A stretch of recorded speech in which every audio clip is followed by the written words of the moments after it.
Hello दोस्तों, welcome to main point study. I hope आप सारे के सारे ठीक हो। तो आज हम करने वाले हैं सामाजिक विज्ञान क्लास 11th के होल सिलेबस के मोस्ट इंपॉर्टेंट क्वेश्चन। ये most most most important question है। मैं आपको लिख के दे सकता हूँ कि 3 मार्क्स और 5 मार्क्स का जो भी क्वेश्चन आपके एग्जाम के अंदर आने वाला है वो इसी पीडीएफ के अंदर से होगा। ठीक है जी, इस ही पीडीएफ के अंदर से होगा। और एक बात और बता देता हूँ, देखो ध्यान से मेरी बात सुनना जो मैं बोल रहा हूँ। देखो पेपर टफ नहीं आएगा, एग्जाम में क्वेश्चन की लैंग्वेज टफ होगी, है ना। देखो बहुत सारे ऐसे बच्चे होते हैं जो चैप्टर तो पढ़ के जाते हैं अच्छे से, बट फिर भी उस चैप्टर के अंदर से कोई क्वेश्चन आता है ना, उसका आंसर नहीं कर पाते। क्यों? क्योंकि उनको क्वेश्चन की लैंग्वेज ही समझ नहीं आती। मैं एग्जांपल देता हूँ, जैसे ये क्वेश्चन पढ़ो। एक सभ्य समाज के निर्माण में संविधान की भूमिका है, स्पष्ट करे। थोड़ा सा बच्चों को कंफ्यूजन हो रही होगी, वैसे तो मैक्सिमम बच्चों को ये समझ आ गया होगा इसमें क्या लिखना है, बट बच्चों को दिक्कत आएगी कि इसमें क्या लिखना है क्या नहीं लिखना। मैं बता दूं, सिंपल क्वेश्चन है, आपसे संविधान का महत्व पूछा है, ठीक है। बट क्वेश्चन की लैंग्वेज ऐसी है जो समझने में दिक्कत होती है। तो इसी वजह से मैं इस वीडियो के अंदर आपको ये भी बताऊंगा कि एक क्वेश्चन किस अलग अलग तरीके से पूछा जा सकता है, ताकि 1 मार्क्स भी ना कटे आपका एग्जाम में। बिल्कुल अच्छे से क्वेश्चन को पढ़ते ही समझ आ जाएगा इसमें क्या आंसर लिखना है, ठीक है। और 1 मार्क्स के क्वेश्चन जो आपके एमसीक्यू वगैरह है, उसके लिए मैं अलग से वीडियो बनाऊंगा, उसका लिंक आपको नीचे डिस्क्रिप्शन में मिल जाएगा अगर अपलोड कर दी होगी तो। और सेम वीडियो मैं इंग्लिश मीडियम वाले बच्चों के लिए भी बनाऊंगा हमारे, ठीक है। और हिंदी मीडियम वाले बच्चों से रिक्वेस्ट है कि यार जितना हो सके इस वीडियो को बाकी स्टूडेंट्स को भी शेयर करना, उन बच्चों को भी शेयर करना जो बिल्कुल एंड टाइम पे पढ़ते हैं, ठीक है। और शेयर करने के लिए और चैनल को सब्सक्राइब करने के लिए मैं इसलिए भी बोल रहा हूँ क्योंकि हम 12th में भी साथ रहने वाले हैं, ठीक है। चलो जी, अब शुरू कर देते हैं। और यहाँ पर क्वेश्चन क्वेश्चन है, बट इसका मतलब ये नहीं कि मैंने क्वेश्चन क्वेश्चन करे हैं। आपको देखो आंसर की भी पीडीएफ आपको दिख जाएगी, ठीक है। और ये दोनों की दोनों जो पीडीएफ है मैं हमारे टेलीग्राम चैनल पर डाल दूंगा। टेलीग्राम चैनल अगर आपको नहीं पता तो मेन पॉइंट्स 11th आर्ट्स, और आपको दिख भी रहा होगा यहाँ पर मैंने चैप्टर वाइज भी मोस्ट इंपॉर्टेंट क्वेश्चन की वीडियो अपलोड कर रखी है, ठीक है। तो इसको आप ज्वाइन कर लेना। चलो जी, आ जाते हैं अब अपने क्वेश्चंस पे। तो हमारा जो पहला क्वेश्चन है, पहला क्वेश्चन ये है कि संविधान क्या है और संविधान का महत्व बताइए। घुमा के ये भी पूछा जा सकता है आपसे कि संविधान हमारे लिए क्यों आवश्यक है, या संविधान के कार्य घुमा के पूछ ले जाएंगे, या आपसे पूछा जाएगा वही जो मैंने क्वेश्चन अभी आपको बताया था, सबका आंसर एक ही है। बेसिकली आपसे संविधान के काम पूछ रहा है, महत्व पूछ रहा है, एक ही बात है ये, ठीक है। तो ये रहा जी आंसर, ठीक है। सबसे पहले तो संविधान की डेफिनेशन देख लेते हैं कि संविधान की डेफिनेशन है क्या। तो ये लिखिए जी, संविधान की डेफिनेशन, नियम और कानून की वह पुस्तक जिसकी सहायता से देश पर शासन चलाया जाता है उसको हम संविधान कहते हैं, ठीक है। संविधान हमारे लिए क्यों आवश्यक है? तो सबसे पहले तो वो क्या करता है कि तालमेल बनाता है, लोगों में एक विश्वास पैदा करता है। अंतिम निर्णय लेने की शक्ति किस किस की होती है ये बताता है हमारे संविधान। संविधान ये बताता है कि जो सरकार की पावर है ना, शक्तियां जो है उस पर सीमाएं भी लगाता है, और एक न्यायपूर्ण समाज की स्थापना करता है, ठीक है। तो ये सारे के सारे काम हमारा संविधान करता है। आप ये भी आंसर लिखना चाहो तो ये लिख सकते हो, या तो ये वाला आंसर लिख सकते हो जो मैंने आपको चैप्टर 1 के नोट्स में जब ये चैप्टर पढ़ाया था तो बताया था। ये नोट्स आपको वेबसाइट पे मिल जाएंगे www.mainpointstudy.in, हमारी वेबसाइट पे, ठीक है। बाकी डोंट वरी, ये जो आंसर की पीडीएफ है मैं आपको दे दूंगा। कहाँ पर? अपने टेलीग्राम चैनल पे। आ जाते हैं जी हमारे नेक्स्ट वाले क्वेश्चन पे। नेक्स्ट वाला क्वेश्चन है, आपसे पूछा जाएगा कि भारतीय संविधान को उधार का संविधान क्यों कहा जाता है, या सिद्ध कीजिए कि भारतीय संविधान को एक पुष्प गुच्छ की भांति है, या भारतीय संविधान एक पुष्प गुच्छ की भांति है जिसमें सभी देशों का पुष्प समाहित है। घुमा फिरा के देखो कितना घुमाया क्वेश्चन को, बट एक्चुअल में यही पूछा गया कि भारत के संविधान में अलग अलग देशों से प्रावधान लिए गए हैं, ठीक है। किस किस देशों से क्या क्या प्रावधान लिए गए हैं, और भारत को उधार का संविधान इसलिए कहा। सीधा डायरेक्टली आंसर बताता हूँ। भारत के संविधान को उधार का संविधान इसलिए कहा जाता है क्योंकि भारत के संविधान में अलग अलग देशों से बहुत सारे प्रावधान जो है वो लिए गए हैं, ठीक है। क्लियर हो गया? और किस किस देशों से क्या क्या लिया गया है, ये तो ये वही कुछ वाली बात करी गई है मैंने। और ये कौन सी सरकार से क्या क्या लिया है, ये सारे के सारे क्वेश्चन, ये बेसिकली है ना, आपको 1 मार्क्स में क्वेश्चन पूछा जाता है कि सर्वाधिक मत के आधार पर चुनाव में जीत का फैसला, ये हमने कहाँ से लिया है? ब्रिटिश संविधान से लिया है। सरकार की संसदीय रूपरेखा, ये हमें ब्रिटिश संविधान से लिया है। तो ये जो भी चीज़ है ना, मैंने ब्रिटिश संविधान से क्या लिया है, आयरलैंड से क्या लिया है।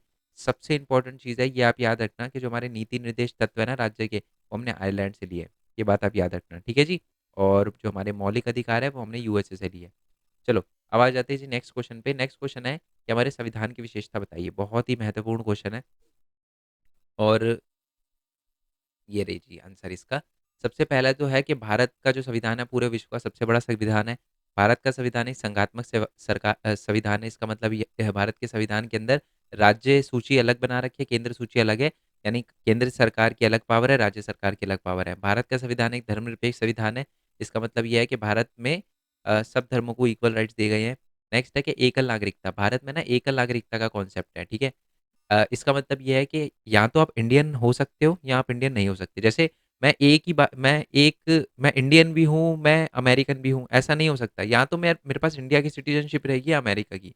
इंडिया ये बोलता है कि अगर आपको इंडियन रहना है तो आप पूरे इंडियन रहो, नहीं तो आप दूसरी कंट्री में जा रहे हो तो उसी कंट्री के सिटीज़न बन जाओ, हमारी नागरिकता छोड़ दो। तो ये एकल नागरिकता का प्रावधान है जो कि बहुत अच्छी बात है, ठीक है? नेक्स्ट है कि भारतीय संविधान में बहुत सारे प्रावधान दूसरे देशों से लिए गए हैं, ये हमने देख ही लिया। और भारतीय संविधान में वयस्क मताधिकार है, इसका मतलब है 18 प्लस औरत, आदमी सबको वोट डालने का अधिकार है। औरत, आदमी और जो भी है सबको, जो भी हमारे तीसरे जेंडर भी होते हैं उन सबको वोटिंग राइट्स है, इक्वल, ठीक है? जबकि सारी कंट्री में ऐसा नहीं होता। 2015 में औरतों को वोटिंग राइट्स मिला, उससे पहले वोटिंग राइट्स भी नहीं था वुमेन के पास। सऊदी अरेबिया में, साउथ इंडिया में तो पहले से ही था, सऊदी अरेबिया में नहीं था। नेक्स्ट है कि भारत का संविधान एक कठोर भी है और लचीला संविधान भी है। इसका क्वेश्चन भी आएगा। कठोर संविधान का क्या मतलब होता है?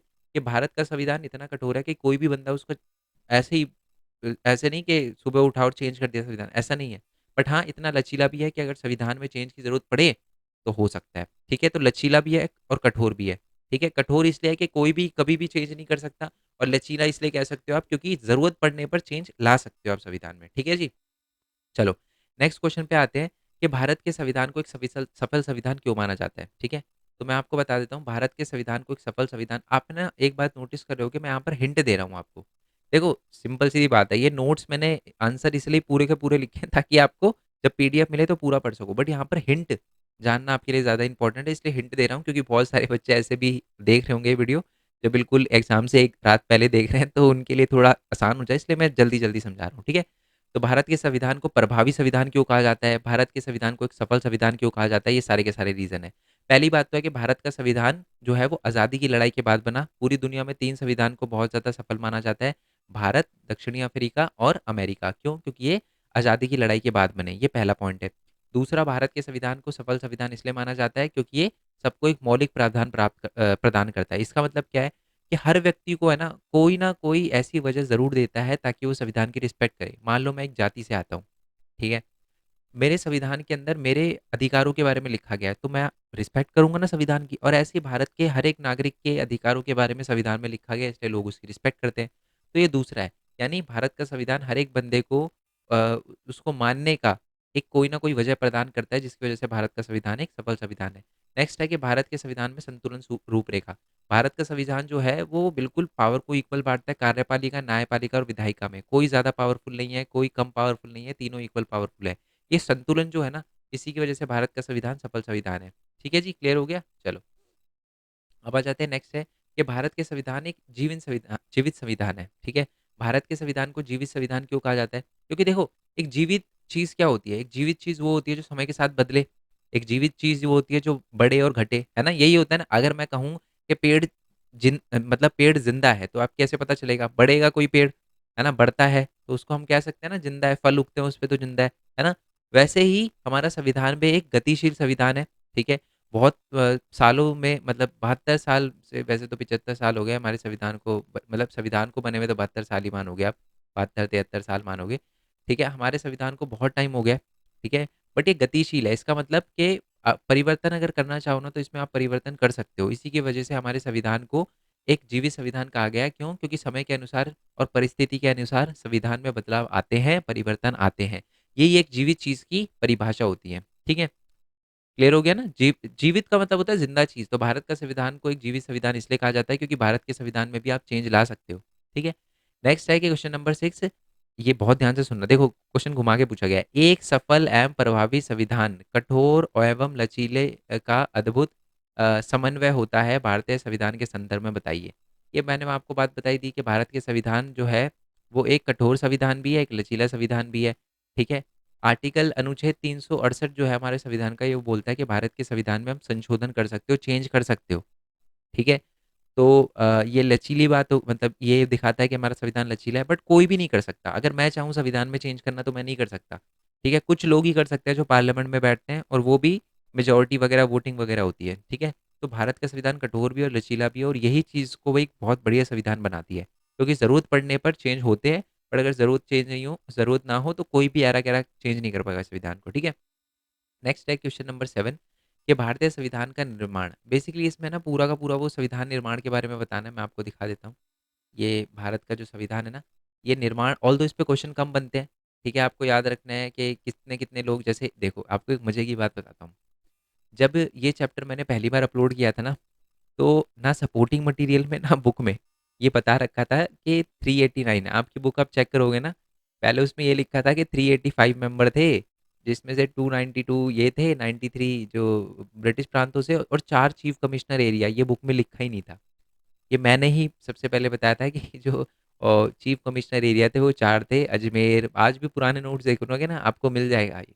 ठीक है, तो अच्छी बात है। चलो, यानी हमारी जो सपोर्टिंग मटेरियल है वो भी एक तरह से गतिशील है, उसमें भी चेंज आ रहा है, बहुत ही बढ़िया। ठीक है, बट ये बात मैं आपको पहले ही बता चुका था, है ना। तो ये थोड़ा सा पढ़ लेना कि किस किस में कितने मेंबर थे। ये 292 ब्रिटिश भारत से लिए गए थे, 93 जो है वो हमारे देशी रियासतों से, 4 जो है वो चीफ कमिश्नर एरिया से लिए गए थे। हमारे संविधान को बनने में 2 साल 11 महीने और 18 दिन लगे हैं। ये छोटे छोटे क्वेश्चन है, एक एक मार्क्स के, वो एमसीक्यू वाली वीडियो देखोगे तो क्लियर हो ही जाएंगे। बट एक कर लेना, ये थोड़ा सा इंपॉर्टेंट है, ठीक है, इसलिए। नीचे आते हैं, संशोधन क्या होता है। संशोधन का मतलब होता है कि संविधान में जब किसी भी प्रकार का परिवर्तन किया जाता है तो उसको हम संशोधन कहते हैं। संशोधन करने के तरीके बताइए, तो संशोधन करने के 3 तरीके हैं, कौन कौन से। ये वो पूरा का पूरा जो मैंने बताया ना, संविधान निर्माण, तो ये संशोधन करने के 3 तरीके हैं। पहला, संसद में सामान्य बहुमत के आधार पे। सामान्य बहुमत का आधार है, इसका मतलब यह है कि 50% से ज़्यादा भी लोग अगर किसी टॉपिक पर वोट दे दें, यस बोल दें, तो वो पास हो जाएगा। ठीक है। दूसरा है, संसद में अलग विशेष बहुमत के आधार पर विभिन्न संविधान में संशोधन का प्रस्ताव। इसका मतलब 2/3 मेजोरिटी। अगर संविधान में हमारे संसद में 100 लोग हैं ना, तो उसमें से 67 लोग जो हैं वो अगर एग्री करेंगे कि हाँ संविधान में चेंज होना चाहिए, तभी होगा। इसमें 50% पे ही, और इसमें कितना, 67%। इसमें क्या होता है कि संसद में 67% तो चाहिए ही चाहिए, मतलब 2/3 मेजोरिटी तो चाहिए ही चाहिए। साथ में अलग अलग राज्यों से भी, जितने भी भारत के अंदर राज्य हैं, उनके आधे राज्यों से परमिशन ली जाती है। अगर वो बोल दे कि हाँ बना दो, तब बनाया जाता है। एग्जाम्पल देता हूँ मैं, जैसे जीएसटी। जीएसटी का जो कानून है ना हमारे संविधान के अंदर, वो एक विशेष बहुमत वाला एक संशोधन है। क्यों? पहले पहले भी टैक्स हुआ करता था नॉर्मल, अलग अलग वैट वगैरह, ये अलग अलग टैक्स हुआ करते थे, है ना। बट उसके बाद जीएसटी आ गया। जीएसटी को पारित करने के लिए ना संविधान में विशेष बहुमत लाया गया, राज्यों से भी पूछा गया। तो 2/3 मेजोरिटी में वोट भी मिले और 50% राज्यों ने हाँ भी भरी। इसके बाद जो है वो जीएसटी पास हुआ। तो ये 3 तरीके होते हैं, सामान्य बहुमत, विशेष बहुमत और विशेष बहुमत प्लस आधे भारत के राज्यों की परमिशन। ठीक है, नेक्स्ट आते हैं, मौलिक अधिकार और नीति निर्देश तत्वों में अंतर। लिख लो ये, डिट्टो क्वेश्चन आएगा ये, मौलिक अधिकार और नीति निर्देश तत्वों में अंतर। ठीक है, ये रहा जी इसका आंसर। तो मौलिक अधिकार क्या होते हैं, पहले तो मैं आपको बता दूं। मौलिक अधिकार सरकार को कुछ चीज़ें करने से रोकता है। क्या चीज़ें करने से रोकता है आपको पता है। मौलिक अधिकार हमारे बहुत सारे, स्वतंत्रता का अधिकार, तो स्वतंत्रता छीनने से हमारा मौलिक अधिकार हमको रोकता है। नीति निर्देश क्या करता है, कुछ चीज़ें करने के लिए प्रोत्साहित करता है। इसका मतलब नीति निर्देश जैसे पेंशन देने की।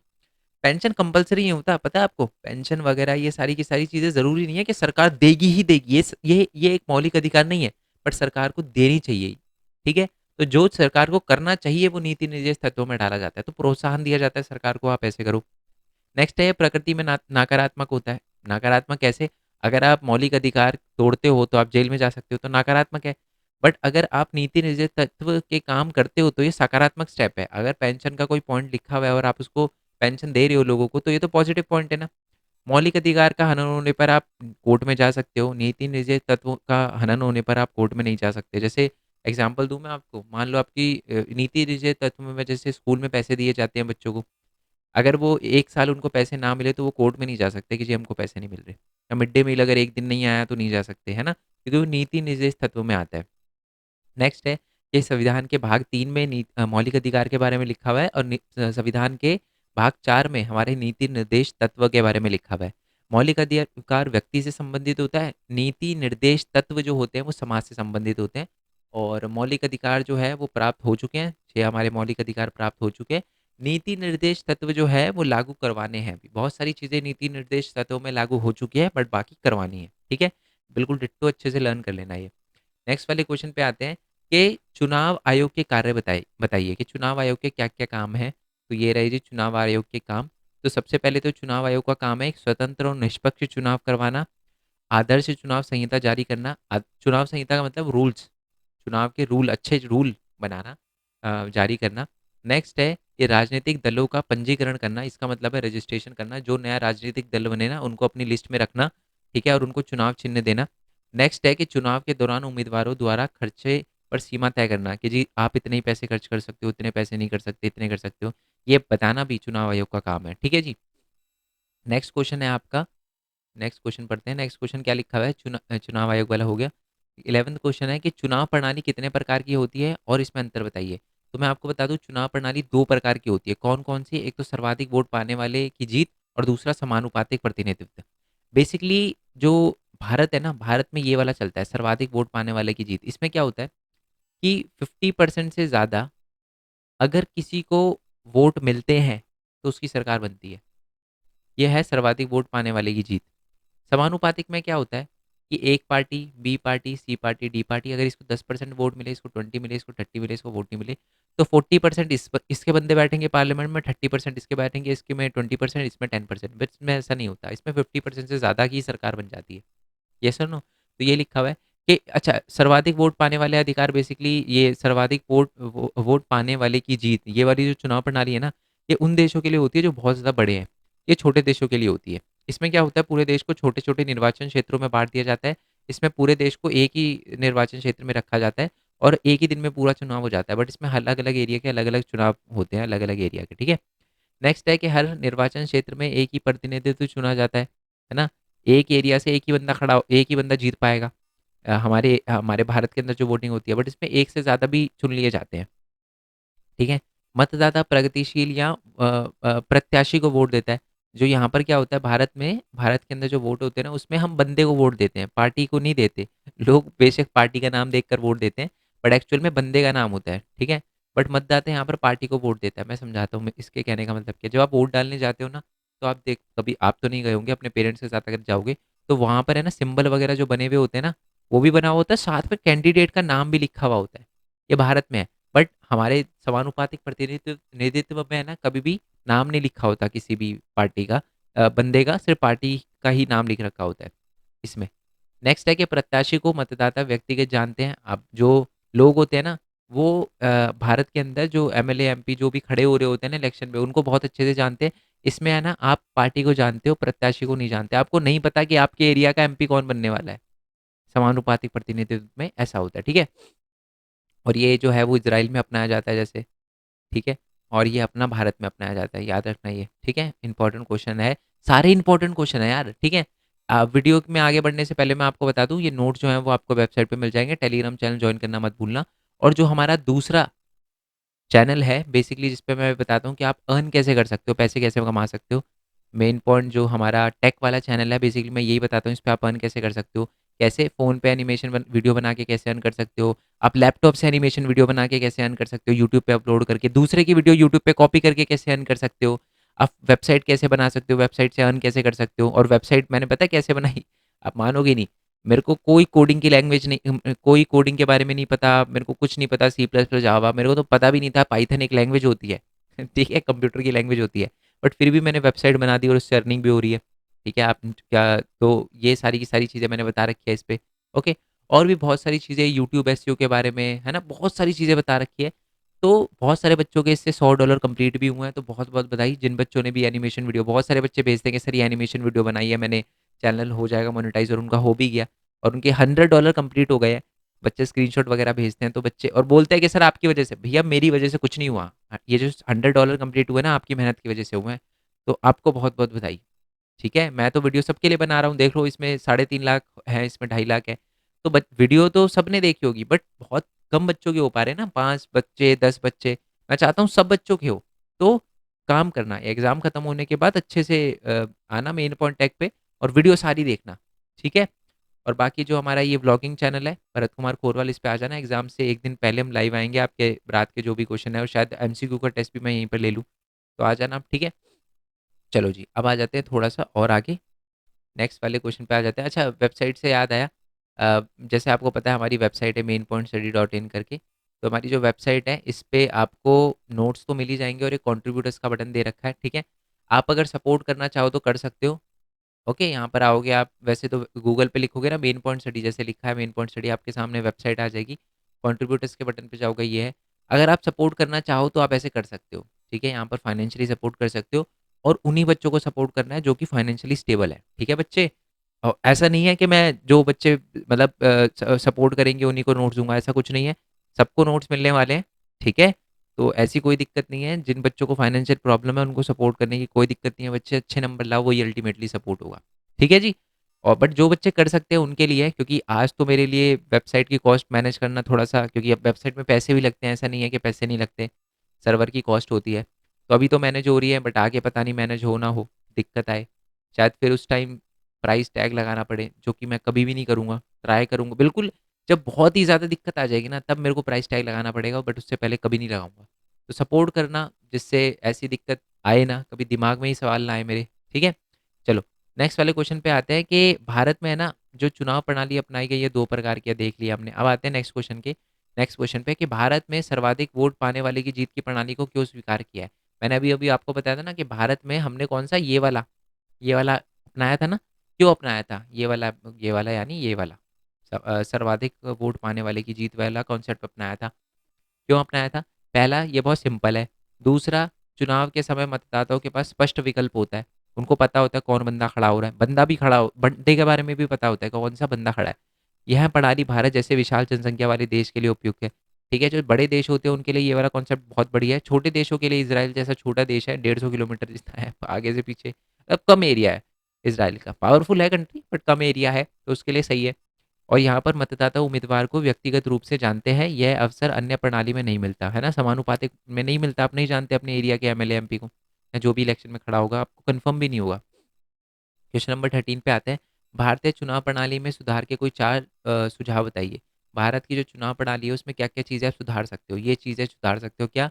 सबसे पहले तो सर्वाधिक जीत प्रणाली के स्थान पर हम समानुपातिक प्रतिनिधित्व प्रणाली को अपना सकते हैं। ठीक है? कुछ लोग बोलते हैं कि समानुपातिक वाला बढ़िया है, तो ये कर सकते हैं, ये पहला सुझाव है। दूसरा है कि संसदीय एवं विधानसभाओं में जो 1/3 सीटें महिलाओं के लिए रिज़र्व कर सकते हैं, ये है। दूसरा है कि चुनाव में जो धन वगैरह, पैसे वगैरह जो होता है, उसका प्रभाव जो होता है, उसे कम कर सकते हैं, नियंत्रित कर सकते हैं। जिस पर मुकदमा चल रहा हो, उसकी उम्मीदवारी जो है वो कैंसल कर सकते हैं। मतलब अगर कोई बंदा है जिस पे क्रिमिनल केस है, तो उसको बोल सकते हैं भाई आप केस नहीं लड़ सकते। ये अगर करोगे तो ये भी सुधार है एक तरह का।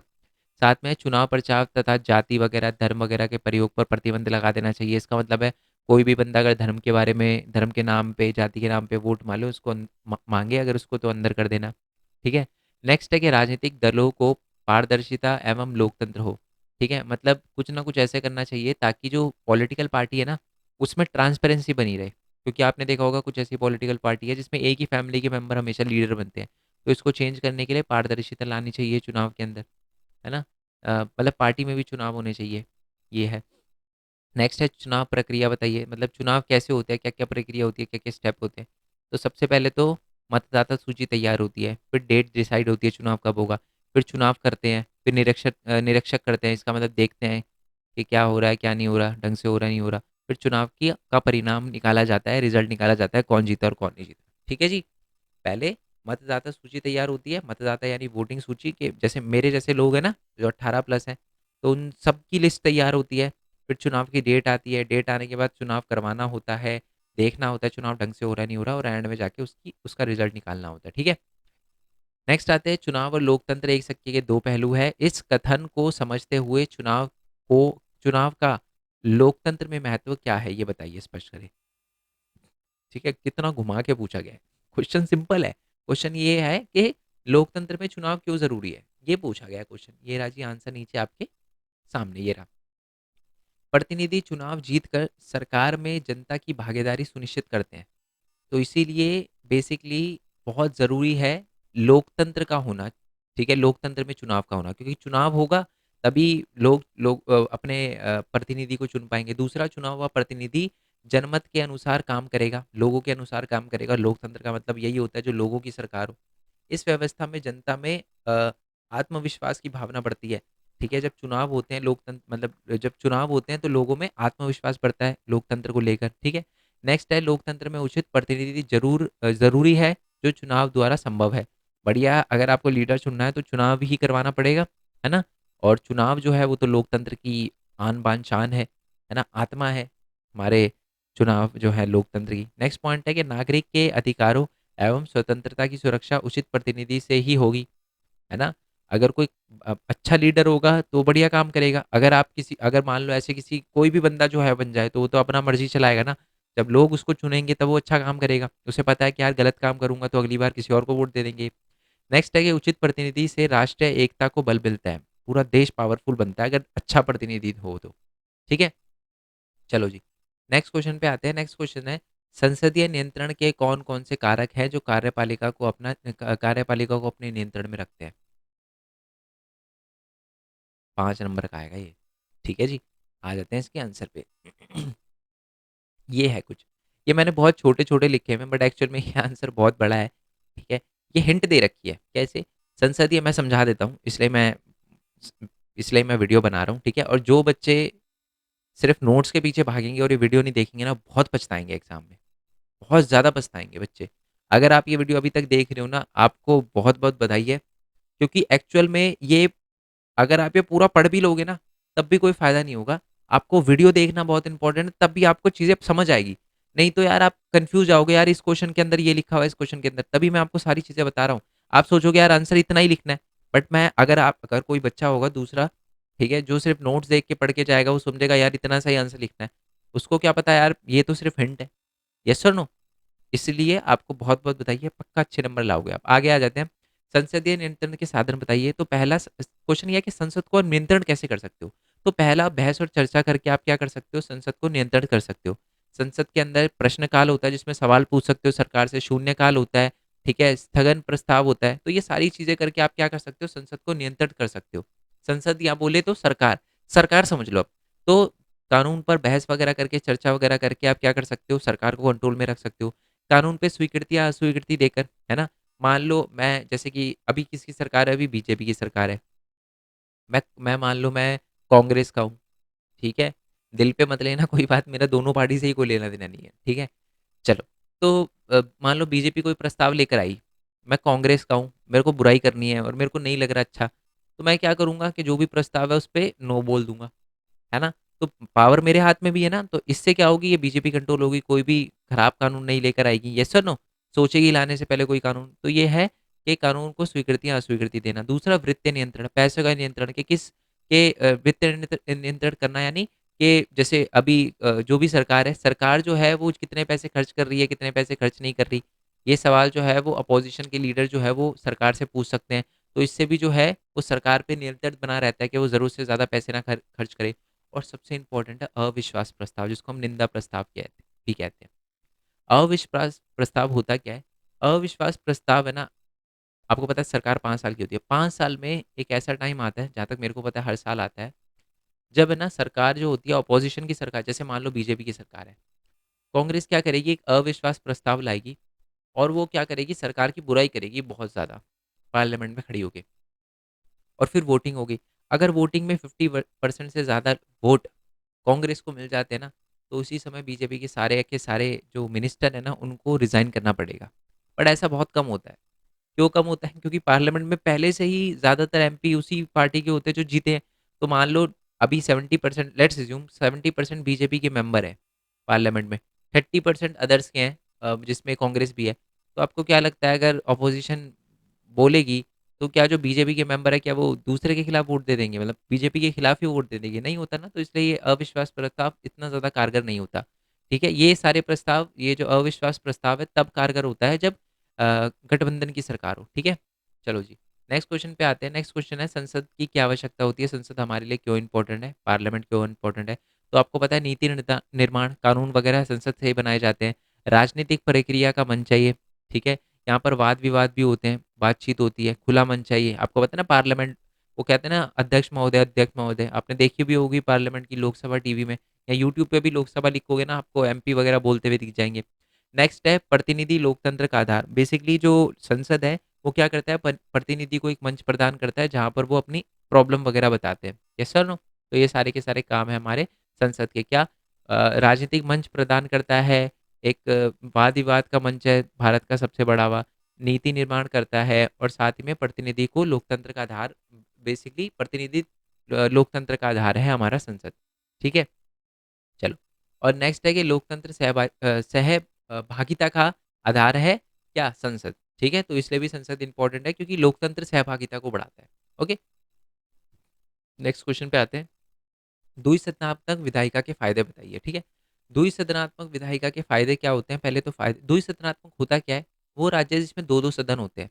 ठीक है? अभी मैं ये भी बताऊँगा कि किस-किस राज्य में 2 सदन है। बट पहले ये देख लो, 2 सदन क्या होता है? जैसे मान लो बहुत बड़ा राज्य है कोई, ओके? जब वहाँ पर 2 सदन होंगे तो फ़ायदा क्या होगा कि एक सदन पहले तो क्या होगा कि काम बढ़ जाएगा। समाज के सभी वर्गों का ओके, ऑब्वियस सी बात, पहले तो पॉइंट पे आ जाते हैं। पॉइंट वाइज़ पॉइंट बताता हूँ। पहला काम ये है कि समाज के सभी वर्गों की भागीदारी बनेगी। कैसे? मान लो ये एक ये 2 जैसे मान लो एग्ज़ाम्पल लेते हैं हम आंध्र प्रदेश का। आंध्र प्रदेश में 2 सदन हैं। तो यहाँ पर 50 मेंबर है, यहाँ पर 50 मेंबर है। तो दोनों में 50-50 मेंबर है। तो ज़्यादा प्रतिनिधि हो रहा है ना, तो ये कि बेसिकली अलग-अलग समाज के सभी वर्गों की भागीदारी बढ़ती है, 2 सदन होने से। दूसरा, दूसरे सदन में पुनर्विचार हो जाता है। मतलब एक सदन में जो आप कानून लेकर आए, वही दूसरे सदन में भी लेकर जाओगे, तभी तो सहमति बनेगी, तभी तो कानून लागू होगा। तो ऐसे जब होता है तो 2 बार विचार हो जाता है सेम कानून पे। तीसरा है, जल्दबाजी में निर्णय नहीं लिया जाता, है ना? अगर जल्दबाजी में कोई निर्णय यहाँ ले लिया जाता है तो यहाँ पर सुधार लिया जाता है। और सिंपल ये भी बोल देना आप, इससे काम बँट भी जाता है। तो ये 4 पॉइंट हो गए ना, तो इसलिए 2 सदन जो है वो इम्पोर्टेंट है। अब मैं आपको बताता हूँ कि भारत में किस-किस राज्य में 2 सदन है, ठीक है? 1 सेकंड, ये थोड़ा-सा आ जाते हैं। 2 सदन जो है वो भारत के कौन-कौन से राज्य में है, ये मैं आपको बता देता हूँ। आपका ना डाउट क्लियर हो जाएगा। ये भारत के अंदर जो है,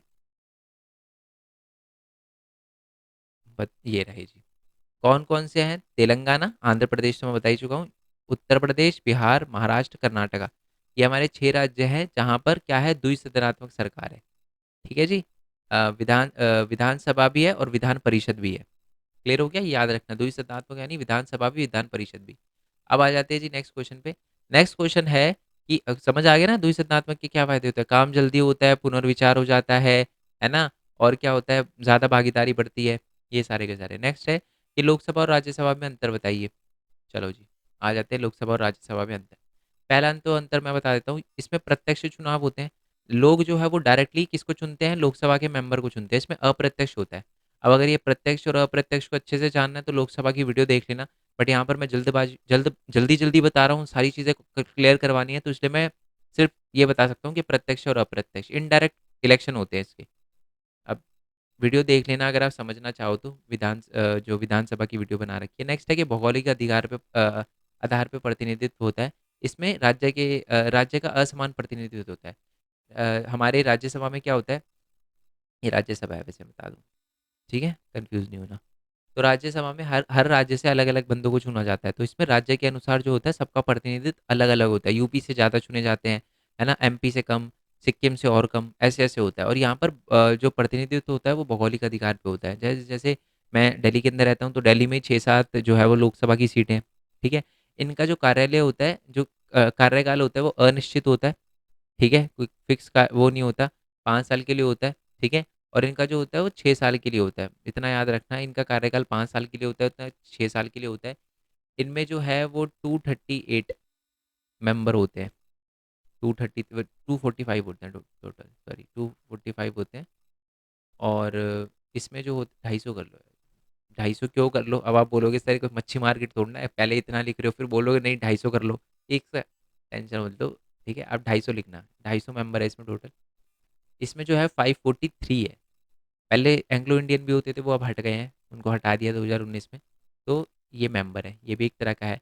और एक और बता देता हूँ कि जब मनी बिल आता है ना, पैसे के मामले में जब कोई बिल आता है, तो लोकसभा के पास ज़्यादा शक्ति होती है। ये भी क्या है, एक डिफरेंस ही है। ये शक्तियाँ हैं कि लोकसभा भी कानून निर्माण करता है, यहाँ पर भी कानून निर्माण और पुनर्विचार हो जाता है राज्यसभा में। संविधान संशोधन दोनों में होता है, तो चुनाव होते हैं, प्रश्न कानून, कार्यपालिका पे नियंत्रण।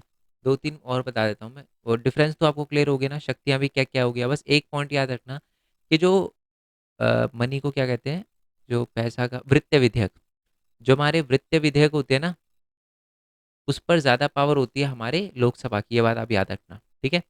नेक्स्ट क्वेश्चन पे आते हैं। विधेयक के प्रकार बताइए। विधेयक क्या होते हैं? जो बिल होता है ना उसको विधेयक कहते हैं। जैसे कि मान लो मैं बोलता हूँ कि स्कूल में सभी बच्चों की फीस माफ़ हो जानी चाहिए, ये एक विधेयक है। विधेयक 2 प्रकार के होते हैं, सरकारी विधेयक, निजी विधेयक, ठीक है? सरकारी विधेयक क्या होते हैं? जो सरकार का मिनिस्टर लेके आता है, जैसे होम मिनिस्टर, फाइनेंस मिनिस्टर, ये मिनिस्टर, वो मिनिस्टर। और जब कोई नॉर्मल एमपी लेकर आता है तो उसको हम निजी विधेयक कहते हैं। एक होता है वित्तीय विधेयक, मतलब गैर वित्तीय विधेयक, और एक होता है बिल विधेयक। या इसको वित्तीय विधेयक कर लेना, वित्तीय विधेयक, ठीक है? वित्तीय विधेयक होता है जिसमें पैसे की बातचीत नहीं होती, पैसे का कोई बात नहीं होती, जिसमें पैसे का कोई लेना-देना नहीं होता। जैसे मान लो कैदी की सज़ा 5 साल से 6 साल हो जाए, मर्डर वाले जो लोग हैं, जो मर्डर वगैरह करते हैं, उनकी सज़ा 5 साल से 6 साल हो जाए, ठीक है? तो ये क्या है, पैसे की बात हो रही है, इसमें नहीं हो रही है ना, तो ये गैर वित्तीय विधेयक है, ठीक है? और इसमें भी हमारा एक वित्तीय विधेयक होता है जिसमें पैसे की बात होती है। जैसे मान लो रेलवे जो है उसमें टिकट ₹500 की जगह ₹1000 की कर दो, है ना? ये मनी बिल विधेयक है। अब आ जाते हैं नेक्स्ट पे, एक होता है सामान्य विधेयक और एक होता है संविधान संशोधन विधेयक। सामान्य विधेयक जो एकदम न्यू हो, बिल्कुल नई चीज़ आप लेकर आ रहे हो। संशोधन विधेयक संविधान संशोधन विधेयक होता है जिसमें चेंज होता है। जैसे मैं समझाता हूँ। मान लो ये बोला गया हो कि टैक्स जो है 5% से 6% कर दो, तो टैक्स का प्रावधान पहले से ही है ना, तो ये संविधान संशोधन विधेयक में आएगा। और सामान्य विधेयक में ये बोला गया, मान लो सब बच्चों की फीस जो है वो माफ़ कर दो, ये एकदम नई बात बोली है, पहले कभी ऐसा नहीं हुआ, तो ये सामान्य विधेयक में आएगा। ठीक है जी, क्लियर हो गया? चलो। और बस यही था इस क्वेश्चन के अंदर। अब आ जाते हैं नीचे, क्वेश्चन नंबर 21 पे। संसदीय प्रणाली समितियाँ क्या है? प्रणाली नहीं, संसदीय समितियाँ क्या है? तो मैं आपको बता दूं कि जो संसदीय समितियाँ होती है ना, वो अलग अलग समितियाँ होती है जो सभा द्वारा नियुक्त होती है और निर्वाचित की जाती है। बेसिकली इनका काम क्या होता है कि जो सारा का सारा काम जो हो रहा हो ना, वो ढंग से हो, इसी के लिए संसदीय समितियों को बनाया जाता है और उनके काम ये सारे के सारे यहाँ पर लिखे हैं।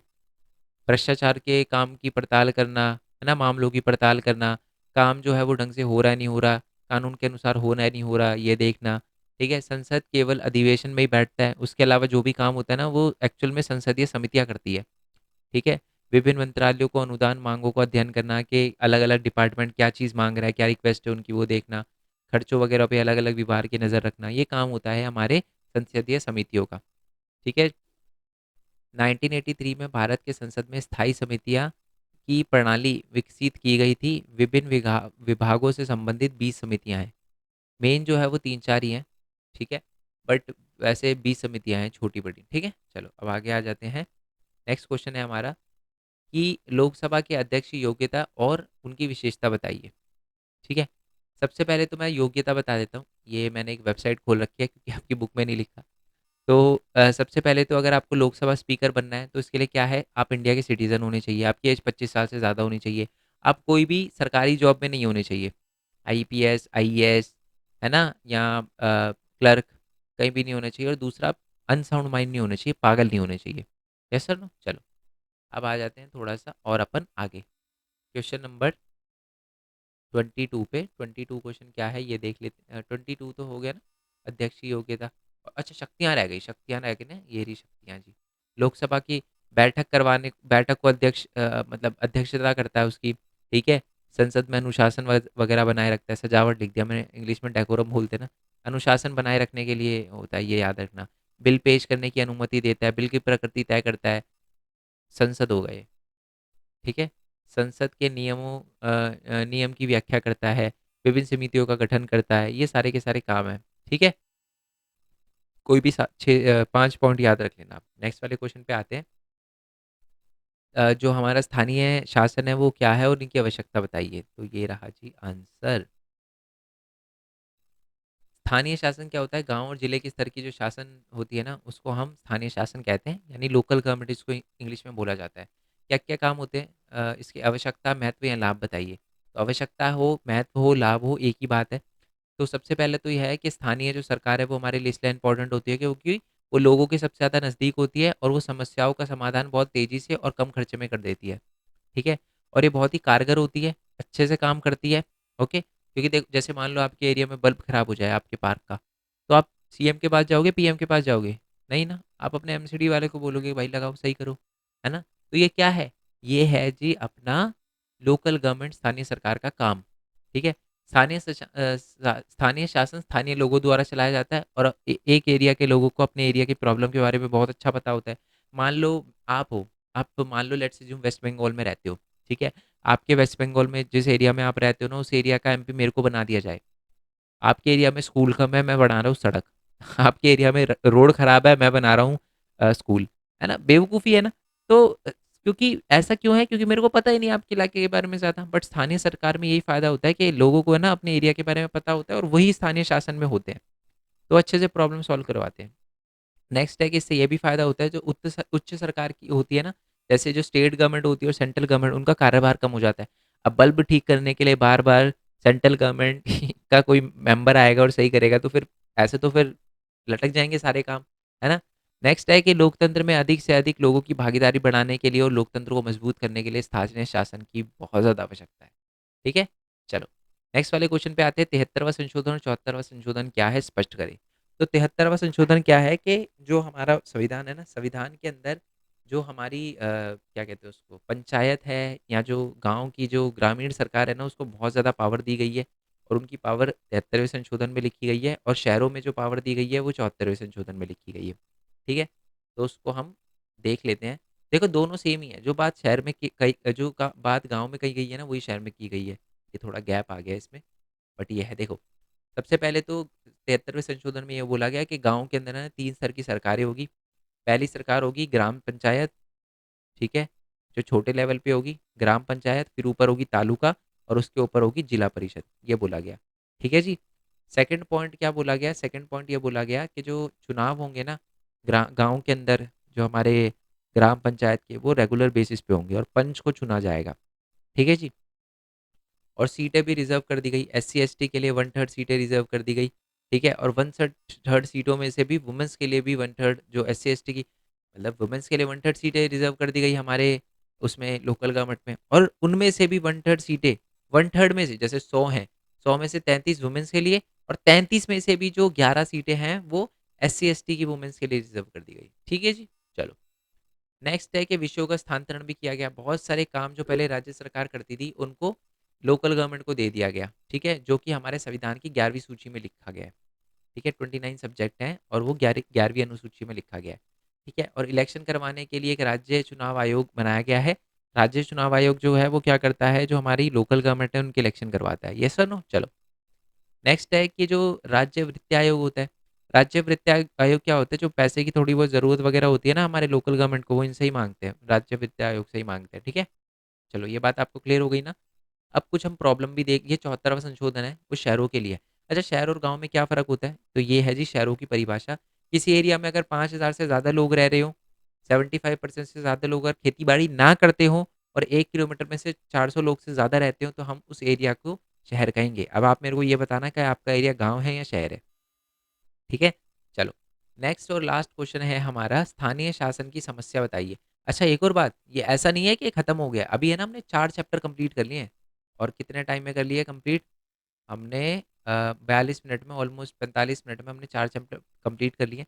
3 चैप्टर और रहते हैं इस बुक के, उसके बाद सेकंड बुक भी करनी है, डोंट वरी, वो भी मैं जल्दी अपडेट कर दूँगा। बट लास्ट क्वेश्चन देख लेते हैं कि स्थानीय सरकार है ना, उनके समक्ष क्या-क्या प्रॉब्लम आती है। तो पहला तो पैसे की बहुत प्रॉब्लम आती है, कभी-कभी राज्य सरकार स्थानीय सरकार को पैसे नहीं देती, है ना? और वो बिल्कुल पैसे के लिए निर्भर होती है राज्य सरकार पे। जनता जागरूक नहीं है, तो वो एमसीडी के इलेक्शन इलेक्शन में वोट डालने ही नहीं जाती, और आय से ज़्यादा तो उनके खर्चे हो जाते हैं। ये कुछ प्रॉब्लम आ रही स्थानीय सरकार की। ठीक है जी? और ये सारा बिल्कुल न्यू सिलेबस के अकॉर्डिंग बताया मैंने आपको। बिल्कुल अच्छे से एक-एक क्वेश्चन रट लेना है। Okay ji? आई होप ये बात आपको बहुत अच्छे से क्लियर हो गई हो। अ, अलग-अलग चैनल को जॉइन करना, हमारे सब्सक्राइब करना मत भूलना। हमारे चैनल को सब्सक्राइब करना मत भूलना। टेलीग्राम चैनल पीडीएफ चाहिए हो तो इसको जॉइन कर लेना। मेन पॉइंट स्टडी लिखोगे ना आर्ट्स, तो हमारे टेलीग्राम चैनल पे आ जाओगे। ठीक है? 2300 66 46 2346 इंग्लिश में सही है ना? तो इसको आप जॉइन कर लेना, और बाकी नोट्स के लिए आप वेबसाइट पे जा सकते हो और सपोर्ट करना चाहो तो कर सकते हो। मिलते हैं नेक्स्ट वीडियो में, तब तक के लिए थैंक यू सो मच। जय हिंद, जय भारत, वंदे मातरम। Thanks for your support. Bye bye.